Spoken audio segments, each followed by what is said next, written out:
Yes, it's true. I have herpes. Doesn't that just make me hotter? I don't know. Maybe that's just me. I don't know. I actually wasn't going to talk about this because, and I haven't talked about it like publicly thus far because first of all, I don't get outbreaks. So in all honesty, I just don't think about it that much. It like doesn't affect my life.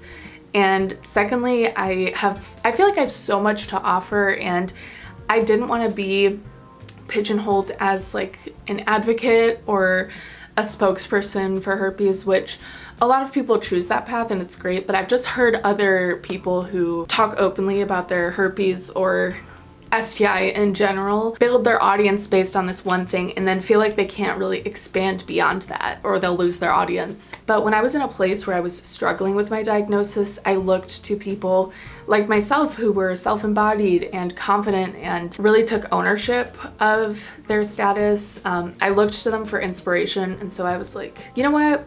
It's just one part of me, and I talk about a lot of topics on my YouTube channel. Subscribe. So I was like, yeah, I might as well just talk about this openly because a lot of people have herpes. A lot of people you know personally have herpes. They just don't talk about it. And that's totally fine. Like, people don't have to talk about it, but I'm just saying it's more common than we think it is. And why not be one more voice in the void, you know? So just a brief history of my experience with herpes.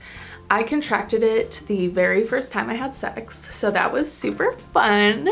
I was sort of a late bloomer, which sometimes that bothered me, but a larger part of myself really appreciated that I had time to get to know myself on a really intimate level and embrace the concept of self-pleasure, intimacy, and fulfillment before going out into the world and experiencing that. So that's definitely a positive of that. But yeah, still, that like really fucks you up when the first time you're intimate in that way with someone, you contract a virus that you have for the rest of your life.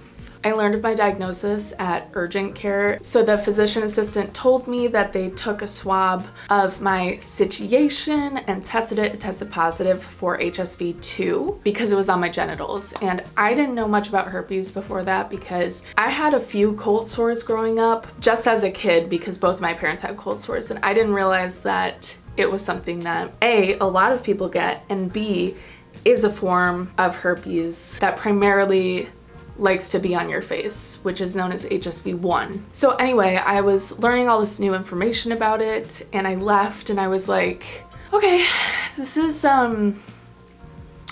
interesting. This is interesting. I didn't really like have a freak out moment because I was just like, it is what it is. Like, I have to commend myself for how calm I was in that situation because I know it's not that way for everyone, but I literally got in my car and started Googling stuff. One of the first things I Googled was which celebrities have herpes. And I'm pretty sure the two that really came up was Usher and Jude Law allegedly have herpes. I don't know what the truth is, but even just reading that like made me feel better, made me feel less alone. Over time, I would follow certain advocates because I was like, well, now that I'm sexually active, I want to continue exploring that with other partners. So I wanted to know how to disclose, and yeah, just started doing research and stuff. After that, I had a few casual encounters and everyone was pretty chill with it. I've never been turned down because of my status, but if I was, then it would have been fine because it was casual. So I was like, okay, well, if you don't want to hook up, then it's like not a big deal. So there was no pressure on the situation. But then, this was probably a year or so after my diagnosis, I went on a few dates with this guy who was a friend of a friend, and I really thought that we were gonna date. So I disclosed my status to him. It didn't seem like it was a big deal. And then the next day he flipped out. Because of that situation, I then all of a sudden felt this wave of shame and feeling like, oh my God, I'm never gonna be in a relationship. I'm never gonna be accepted. I'm never gonna be loved. You know, all of those negative feelings that people feel whether or not they have an STI. It's just like a very human thing, but it's amplified. It's so amplified with herpes. That was a really big turning point for me, and that was actually right before COVID. It was then that I realized I had a lot of work to do, a lot of self-development, because I was like, I don't want to live like this. I can't live with this shame. I already struggle with depression and stuff like that, so I was like, I don't want to add this shit onto it. So I really felt like I was presented with this option where I could just live with this shame, or I could accept it, work through it, and move on. And ultimately that is the path that I chose, thankfully. I really dug way more into Instagram and sought out people who are publicly talking about their status and how they live with it, how they disclose. That's how I came across the coach I worked with, Beck Antonucci. I was actually just listening to her podcast, and that is what inspired me to make this video today. At the time, her content was very focused on living with herpes, but it's really grown beyond that. She's really more of a self-embodiment coach than like specifically herpes, but it is one of her specialties. But as she says, like, it's just, and I feel the same way, where it's just like not something she thinks about anymore, because it's like compared to all of the difficult decisions and experiences you encounter in life, herpes like is just, once you kind of accept it and live with it and get beyond that in a sense, it seems like such a small thing. So anyway, I did a one-on-one coaching with her for 8 weeks, and we covered the herpes virus, but we covered a lot more than that in regards to career, in regards to confidence, and like I said, self-embodiment, self-intimacy, things like that. And I was really able to connect and reconnect with my true self. It was such a beautiful experience, and since then, the voice of herpes that was like screaming in my face, or felt like it was screaming in my face, became quieter and quieter into a dull whisper. And now it's, like I said, something I don't even hear anymore. I don't know if it's because of other medications I'm on. I've never taken antivirals, but I do take other things, like I said, other medication for other medical things I deal with. So I don't know if it's that, or having a healthy diet, having a healthy lifestyle, or what, but I am just one of those people who does not have outbreaks. I did decide to get a blood test at one point to see what that said, and that said that I have HSV1. But remember, like I said, when I got my outbreak tested, they said I tested positive for HSV2. So I'm not really sure. Doctors don't really take it seriously because it's not life-threatening, and it's just like something you have to deal with once in a while. I have eczema, like really bad eczema on my hands at certain times of the year, and it is way worse than herpes has ever been. Way worse. It's so painful because you're constantly washing your hands and all of that, but there's not the kind of shame associated with that as there is with having an STI. The coach I worked with, Beck, always says that herpes is an amplifier. So if you're struggling with self-image, if you're struggling with your relationship, if you're struggling with a shopping addiction, I don't know, then something like herpes comes into your life and it can amplify those things. It can really bring those to the forefront. Negative self-talk can come out when you're dealing with something like that that's associated with societal shame, and coping mechanisms, whether unhealthy or healthy, rise to the top too. So why do I love having herpes? Well, like I said, it really helped me to confront these things that were already existing within me and preventing me from living my life to the fullest, because I no longer had a choice. I was like, if I want to have a safe, healthy, fun sex life, I need to be extremely open about sexual health with all future partners, which is what everybody should be doing, by the way. You want to be educated about sexual health? Okay, here you go.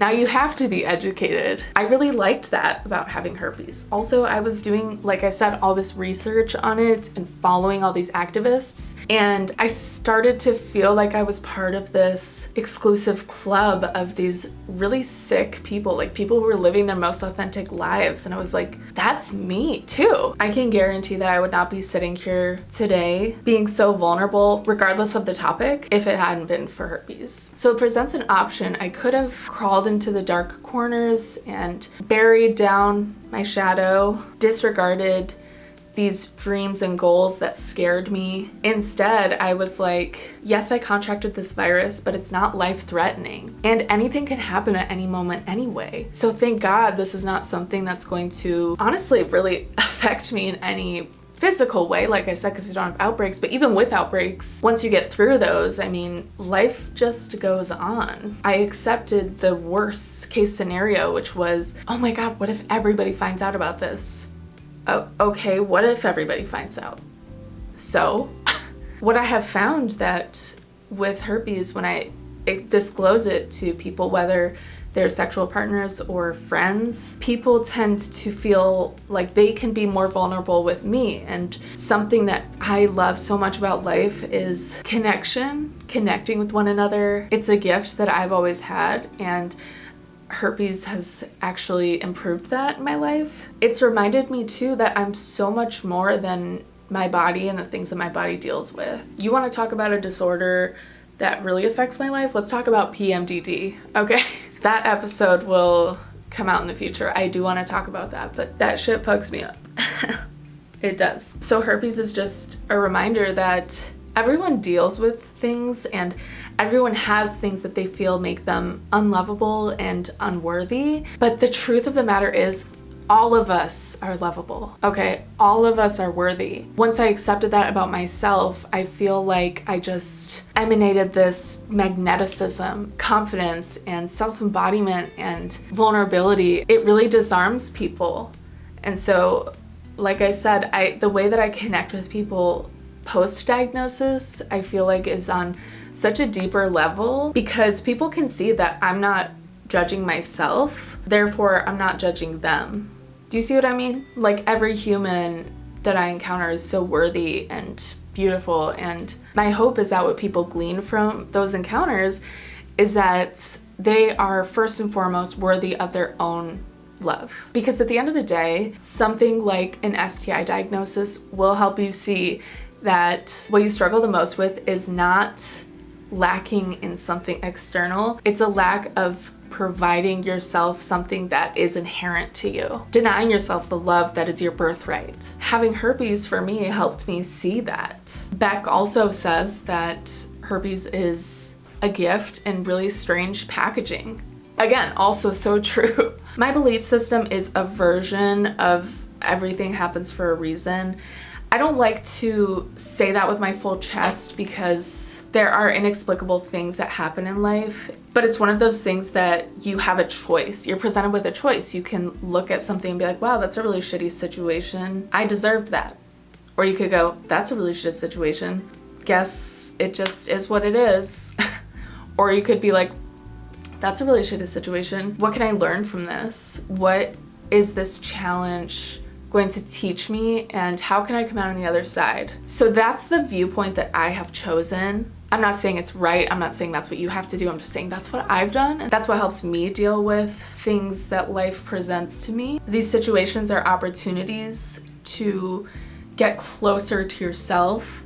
They are opportunities for your true self to shine brighter and brighter and brighter. I no longer shy away from those things. Of course, I still have fears. I'm not entirely fearless. I'm not entirely enlightened or anything, but I've come a long way, and I look back at the Misty from a few years ago and just want to give her a hug and be like, there's a light on the other side. Even just looking in the mirror, it's like I literally feel like I have more vitality and I shine brighter. I've been empowered to do so many things that I wanted to do but scared me, because I was like, fuck it, I don't care. I'm just gonna try it. I'm just gonna try it. Because what is the worst that can happen? In any situation, the worst case scenario is like a life or death case, I guess. But these things that I'm attempting are not putting my life at risk. So let me walk it back. Okay, what is the worst thing that could happen? I'm publicly shamed for something. Well, if I've already accepted everything about myself, then it's impossible for me to be shamed. That's a you problem. That's not a me problem. The general you, not you, my little viewer. Living life from that place where you can accept that is honestly incredible. I wish it for every single human. So I hope this little chit chat was inspiring to you, whether or not you have herpes or are dealing with some STD diagnosis, whatever it is. Take care of yourself, learn about sexual health, talk to your partners, whether they're casual or serious, get tested, have fun, be safe, subscribe, use code ANGELMISTY for 10% off Angel Candy Shop if you want to look cute. Yeah, let me know if you have any questions, leave them in the comments. Yeah, I'll make more videos about herpes if you want, but I also make videos about manifesting, and I'm gonna do more videos about scams and scandals and things like that. So this is really an everything channel, and I'm just trying to have fun and talk about all the things that I like to talk about. So I hope you enjoy listening about these things, and I'll see you in my next video. Bye!